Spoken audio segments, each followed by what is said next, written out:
नमस्कार दोस्तों, आज मैं आपको बृहस्पतिवार की व्रत कथा सुनाने जा रही हूँ। अगर आपको ये कहानी पसंद आए तो इसे लाइक और शेयर जरूर कीजिएगा। प्राचीन काल में एक ब्राह्मण था। वह बहुत ही निर्धन था। उसके कोई भी संतान नहीं थी। उसकी स्त्री बहुत ही मलिनता के साथ रहती थी। वह स्नान न करती, किसी देवता का पूजन न करती, प्रातः काल उठते ही सर्वप्रथम भोजन करती, बाद में कोई अन्य कार्य करती थी। इससे ब्राह्मण देवता बड़े ही दुखी थे। बेचारे बहुत कुछ कहते, किंतु उसका कोई परिणाम न निकलता। भगवान की कृपा से ब्राह्मण के घर में एक कन्या रूपी रत्न का जन्म हुआ। वह कन्या अपने पिता के घर में बड़ी होने लगी। वह प्रातः स्नान करके विष्णु भगवान का जाप करती थी। बृहस्पतिवार का व्रत भी करने लगी। अपने पूजा पाठ को समाप्त करके स्कूल जाती तो अपने मुट्ठी में जौ भर के ले जाती और पाठशाला के मार्ग में डालती जाती थी। जब वह जौ स्वर्ण के हो जाते तो लौटते समय उनको बीन कर घर ले आती थी। एक दिन वह बालिका सूप में उन सोने के जौ को फटक कर साफ कर रही थी तो उसकी माँ ने देख लिया और कहा, बेटी, सोने के जौ फटकने के लिए सोने का सूप भी होना चाहिए। दूसरे दिन गुरुवार था। इस कन्या ने व्रत रखा और बृहस्पति देव से प्रार्थना करके कहा, हे प्रभु, यदि मैंने आपकी पूजा सच्चे मन से की हो तो मेरे लिए सोने का सूप दे दो।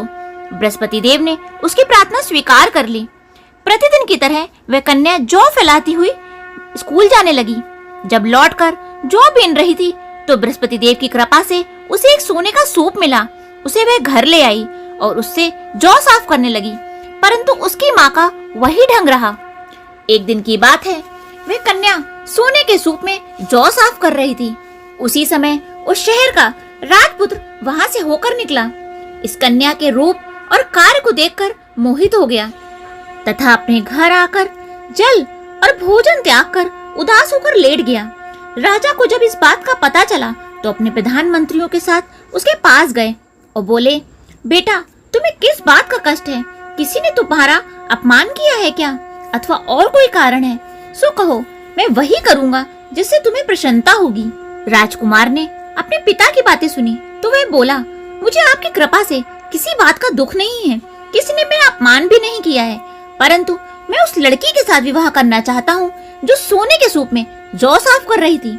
यह सुनकर राजा आश्चर्य में पड़ गया और बोला, बेटा, इस तरह की कन्या का पता तुम ही लगाओ। मैं उसके साथ तेरा विवाह अवश्य करवा दूंगा। राजकुमार ने उस लड़की के घर का पता बतलाया। तब मंत्री उस लड़की के घर गए और ब्राह्मण की कन्या का विवाह राजकुमार के साथ हो गया। कन्या के घर से जाते ही पहले की भांति उस ब्राह्मण देवता के घर में गरीबी का निवास हो गया। अब भोजन के लिए भी अन्न बड़ी मुश्किल से मिलता था। एक दिन दुखी होकर ब्राह्मण देवता अपनी पुत्री के पास गए। बेटी ने पिता की दुखी अवस्था को देखा और अपनी माँ का हाल पूछा। तब ब्राह्मण ने सभी हाल बतला दिया। कन्या ने बहुत सा धन देकर अपने पिता को विदा कर दिया। इस तरह ब्राह्मण का कुछ समय सुखपूर्वक व्यतीत हुआ। कुछ दिन बाद फिर से वही हाल हो गया। ब्राह्मण फिर अपनी कन्या के गया और सभी हाल कहा तो लड़की बोली, हे पिताजी, आप माताजी को यहाँ ले आओ। मैं उन्हीं वह विधि बता दूंगी जिससे गरीबी दूर हो जाएगी। वह ब्राह्मण देवता अपनी स्त्री को साथ लेकर पहुँचे तो पुत्री अपनी माँ को समझाने लगी, हे माँ, तुम प्रातः काल उठकर प्रथम स्नानादि करके विष्णु भगवान का पूजन किया करो तो सब दरिद्रता दूर हो जाएगी। परंतु उसकी माँ ने एक भी बात नहीं मानी और प्रातः काल उठकर अपनी पुत्री के बच्चों का झूठन खा लिया।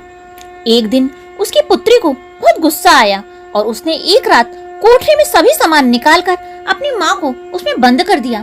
प्रातः काल उसमें से निकाला तथा स्नानादि करके पूजा पाठ करवाया तो उसकी माँ की बुद्धि ठीक हो गई और फिर प्रत्येक बृहस्पतिवार को वह व्रत रखने लगी। इस व्रत के प्रभाव से उसकी माँ भी बहुत धनवान तथा पुत्रवती हो गई और बृहस्पति जी के प्रभाव से स्वर्ग को प्राप्त हुई तथा वह ब्राह्मण भी सुख पूर्वक इस लोक में सुख भोग कर स्वर्ग को प्राप्त हुआ। बोलो विष्णु भगवान की जय। बोलो बृहस्पति देव की जय।